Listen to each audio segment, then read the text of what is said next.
As you sit here, is it possible for you to simply watch what's happening around you without adding any interpretation to it? To just be present with what is. And you get a taste of what it's like to be on a park bench with nothing further needing to be added to this moment. The sounds, sights, people, sound of the water, the light. Just allow it to be as it is. With that comes peace. You don't get continuously drawn into events and thoughts and emotions and reactions. You're the wider space in which all these things happen. You're the awareness behind it, without which none of this would be here. It would just be atoms and molecules in space. You are the awareness that enables this entire world to be. And so knowing that that is who you truly are, not through a concept, but through the actual realization of stepping back and allowing the phenomenal world to be as it is at this moment, allowing this moment to be as it is. That takes you deeper into yourself. And you may notice there's a certain peace in the background that happens. An alertness is required for this. You need to stay alert to what is, to sense perceptions and the energy behind sense perceptions, which is the consciousness. The alertness is there. Without the alertness, you will drift off into thinking. And then you think about the next, what's going to happen to me tomorrow. There is a place for making plans, but not right here on the park bench. This isn't the place for thinking about tomorrow, because you miss all this beauty and aliveness around you. And even you're cold. You don't even think about it as a cold. No, it just is. The sensation of it. Don't even need to call it cold. And then that's okay too. It's okay. The reactivity goes out of life. Always against something, of wanting to clutch at something. What about the search for meaning? Now, you notice that just a moment ago you were in that state of alert presence, and it never takes long for another thought to come in and ask a question, because thought cannot tolerate the state of presence. So it will always come in and say, yeah, but what about, I don't quite understand yet.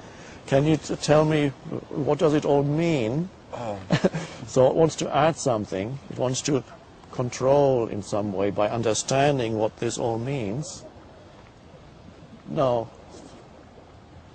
if you can let go, just for a moment, not for the rest of your life, just for this moment, let go of the need to understand anything, so that you're truly present in this moment.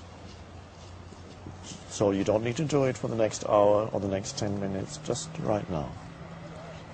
Just what is.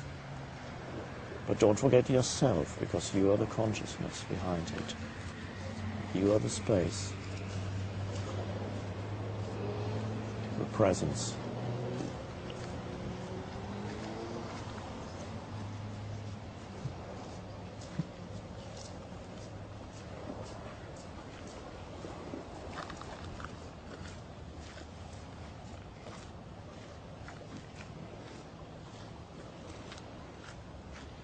Can you feel that your body is alive? Yeah.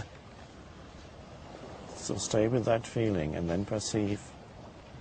It's easier to perceive without interpretation when you can feel that your body is alive. You feel the inner aliveness throughout your body. So some of your attention is there. The rest is on the outside world. That roots you in the present moment. It anchors you in the present moment.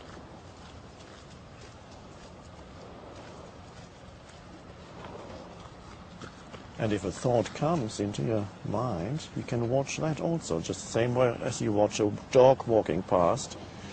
You can watch a thought arising in your mind, and you don't have to follow it to where it wants to go. So you simply watch the thought that arises in your mind and let it go in the same way that the dog walks past you.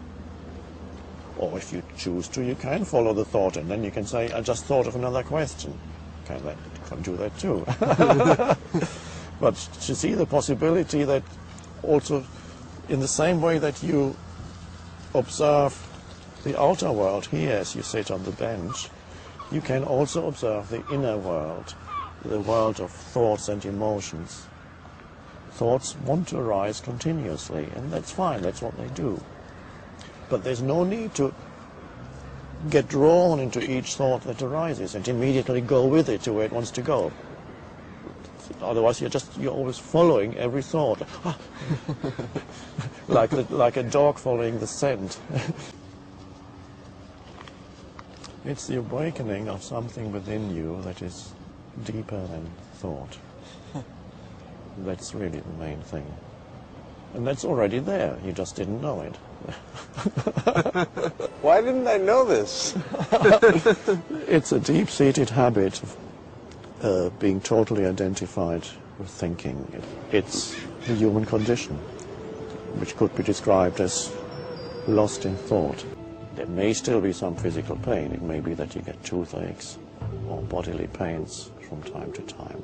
Suffering is another level that lies on top of the pain. Suffering implies a story, a little me that is unhappy, a mentally constructed entity, a little me that has an unhappy story that is its identity. And that creates an enormous amount of suffering. Not only do you make yourself suffer, you make people around you suffer.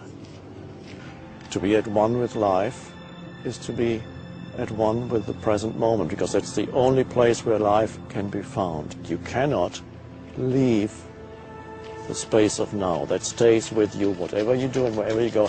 Your life has never been not now and will never be not now.